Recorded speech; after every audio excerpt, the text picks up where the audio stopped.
Assalamualaikum, saya sambung sikit update hari ini. Yang nampaknya ada sebahagian daripada jemaah kita, dia kemah yang bercampur dengan jemaah daripada negara lain. Tapi yang specialnya sebab ada ruang ada ruang untuk diorang duduk di luar, ada carpet, jadi selesa in that way. Suasana pagi ni macam pukul 6.30 pagi di Malaysia, I would say.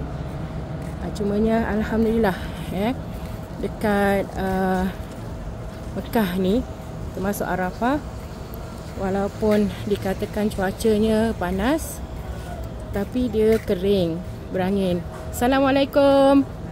Semua baik-baik ya? Say hi. Saya buat konten sikit, hantar ke Malaysia. Okay. Macam sekarang ni I boleh rasa macam 6.30. Rasa nyaman tu macam 6.30. Oh, by the way, itu bukit di belakang kawasan Arafah ni. Right. So ada sebahagiannya bentang tikar sendiri, tikar hijau ni yang disediakan oleh tabung haji. Yang carpet tu, itu yang disediakan oleh Al-Masiyah. Maksudnya dulu Al-Mu'assasah, sekarang Al-Masiyah. Makanan kat sini pun not bad.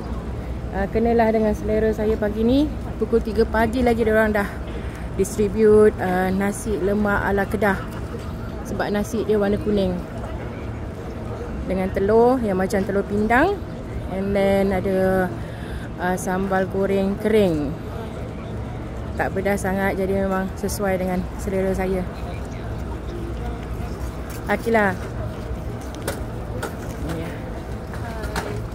Selamat datang ke perkhemahan Malaysia dan Indonesia sini. So, area ni dah semakin meriah. Probably those yang dengan package, yang datang dengan package, mereka akan mula kemari juga. Like my sister, dia datang dengan CS. So dalam sejam lagi dia akan datang ke Arafah untuk berwukuf. Diorang kan stop dekat mana? Dekat ni Mount dia. Not sure, dia ada kemah dia sendiri. Okay, itu saja ya.